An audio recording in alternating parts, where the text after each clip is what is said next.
तर नमस्कार मंडळी, आता सध्या तुम्ही बघताय की पूर्ण घरांमध्ये ना कपडेच कपडे लटकलेले असतात. तर सगळीकडे ना बायकांना हाच प्रश्न असतो की पावसाळ्यात ना कपडे सुकवायचे कसे.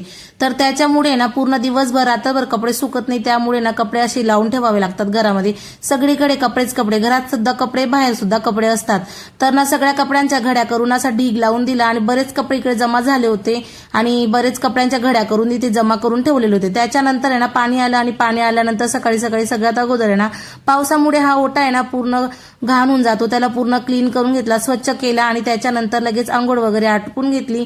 अंघोळ केल्यानंतर लगेच देवपूजा सुद्धा करायला घेतली. तर आता बऱ्याच दिवसापासून माझी तब्येत सुद्धा बरी नाहीये, त्याच्यामुळे म्हटलं चला देवपूजा वगैरे करून घेऊ. देवपूजा केली आणि दिवा व अगरबत्ती लावून घेतली, देवांना नमस्कार केला.